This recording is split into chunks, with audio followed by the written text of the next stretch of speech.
이런 환경 속에서 살아온 사람들에 대한 외환하는 이야기죠. 외환하는 이야기고, 근대 개항은 이 부산을 중심으로 됐기 때문에, 또 부산의 이 세간의 역사, 부산의 역사는 우리 근대 역사의 또 길목을 지키고 있구나. 이걸 느끼게 되는 것이죠.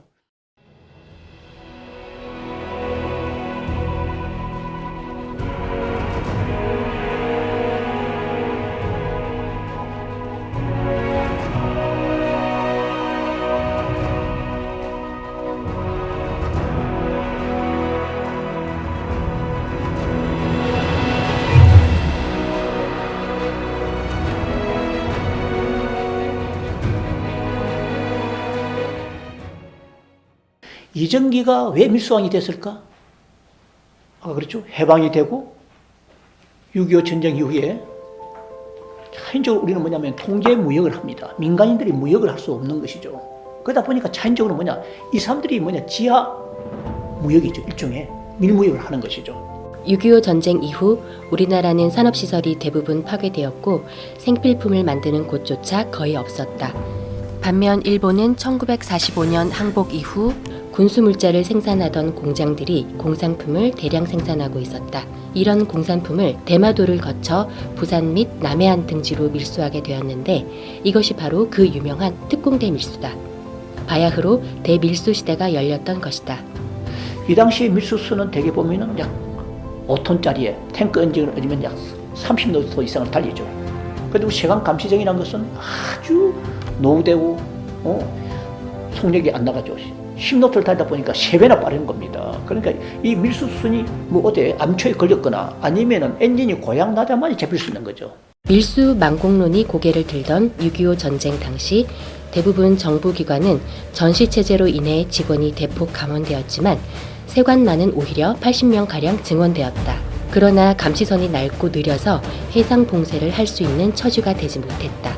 그래서 도입한 감시선이 바로 붕양호다. 한 번 날면 9만리를 난다는 상상의 새. 붕새를 감시선 이름으로 지었으니 그 기대치가 얼마나 컸었던가를 짐작할 수 있다.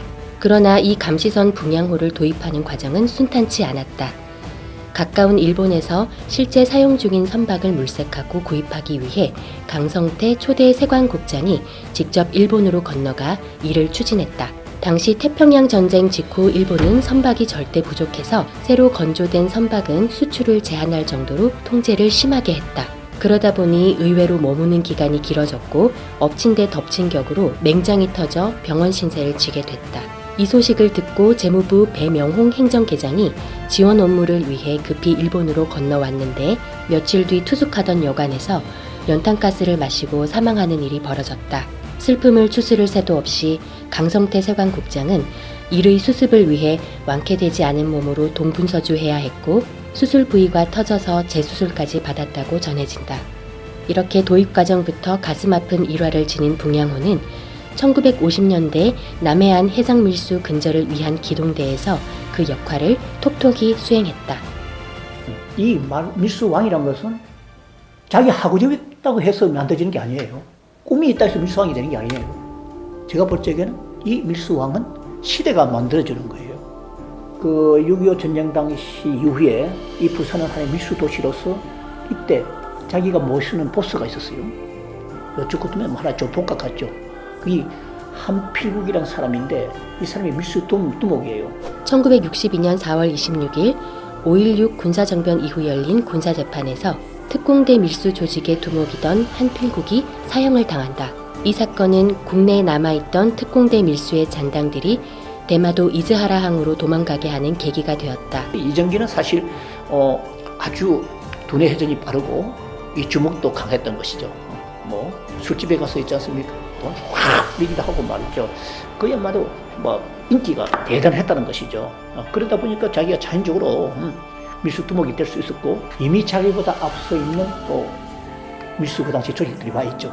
이 사람들 같이 결합을 해서 이제 이자를 항해 하나의 밀수 도시를 건설하는 것이죠. 그래서 이정기가 있음으로 해서 이제 모든 규합이 되다 보니까 우습게도 이정기에 대해서는 어떻게 하는지 아세요? 일본에서는 수출 유공자로서 포창을 내리게 됩니다. 그러다 보니까 자연적으로 또 힘이 나니까 있지 않습니까? 바로 밀수 도시를 이제 건설한다는 거 아니에요? 그러니까 카바레도 만들고 여관도 만들고 음식점도 만들고 그야말로 밀수의 왕국을 만든 거죠. 이 이자라 항이. 그래서 거기에 있는 특공대 밀수를 이자라 특공대 밀수다. 대마도다 보니까 대마도 특공대 밀수다. 이렇게 부르는 거죠.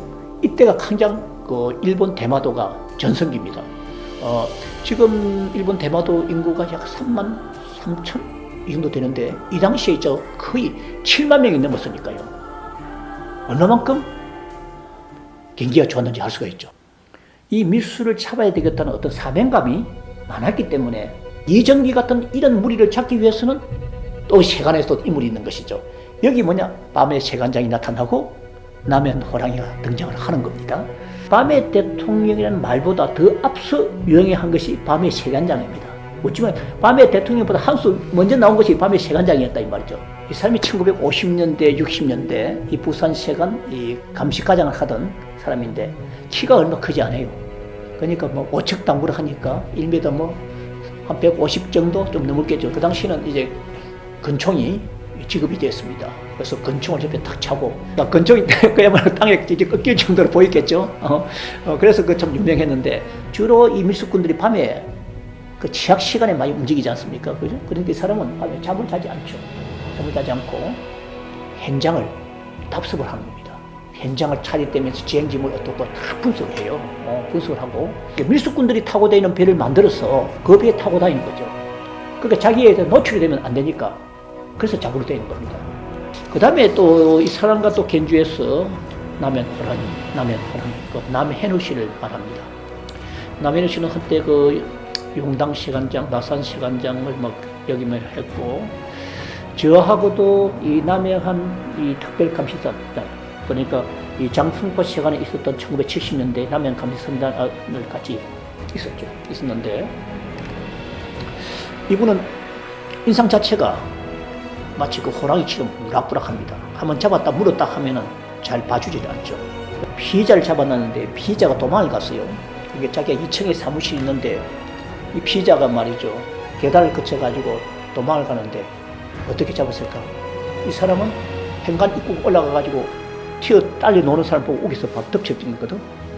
그런 사람이에요. 그만큼 그 옛날에 특수부대 출신이기 때문에 좀 약간 성격이라든지 모든 것이 무직하면서도 하여튼 피의자들한테 아주 웃음을 줬던 사람이죠. 주로 이분이 이제 남해안 감시선단장 할 적에는 그때는 하르선이 주 이제 대상이었는데 이 배 가운데서 하르선 가운데서 어떤 배 보니까 잠수복을 가지고 있는 배가 있어요.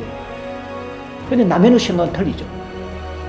그러면은 그 배길을 다니는 사람들이 너 배만 아니라 50여 척의 배가 있는데 그럼 그 가운데 많은 배들이 잠수복을 가지고 다녀가야 되는 거 아니가? 키 밑에다가 뭐냐면 금괴를 엮는 비밀 창고를 만들어 놓고 속에 내려가서 그 금을 꺼내는 거죠. 그게 제목이죠. 그만큼 아까 남들이 예사롭게 넘어갈 것도 이 사람은 뭐냐 약간 비범하게 보는 것이죠. 그것이 바로 남해누식 남해안 호랑이 라는 닉네임을 갖게 된 계기가 되는 것이죠.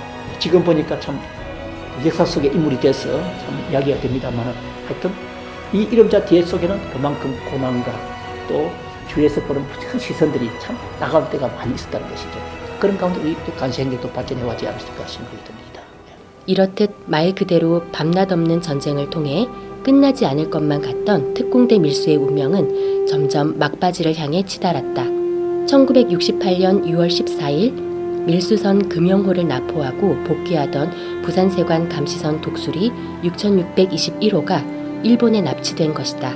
이 사건을 계기로 특공대 밀수가 한일 외교 문제로 비화됐고 특공대 밀수를 방관해오던 일본은 결국 1968년 8월 30일 한일 강요회담에서 밀수 방지를 위한 공동성명을 채택하게 된다. 그리고 밀수왕이라 불리던 이정기는 목숨을 걸고 대마도 이즈하라항에 찾아온 부산세관 조준 심리과장이 장시간 설득한 덕분에 마침내 밀수 결별 성명서를 발표하게 된다. 장장 20년 가까이 이어져온 대밀수 시대, 특공대 밀수는 결국 이렇게 종지부를 찍게 된다. 우리가 정부가 수립할 그 당시부터 우리가 정책변경이 있을 당시만 하더라도 이 밀수는 꼭 없애야 될 그래서 사회 악의 하나였습니다. 참 밀수를 잡느라고 참 가정도 없이 불철주야 참 거치는 파도를 타고 또 잠복 근무를 하고 그런 선배들이 정말 많지 않습니까? 그죠? 참 이 사람들이 과거에 우리 객병기에 우리 시간에 다 영웅들이었습니다. 이러한 이야기를 우리가 자주 되돌아보고 또 해자함으로 해서 이것이 바로 또 우리 자랑스러운 간세 역사가 아닌가 하는 생각도 듭니다.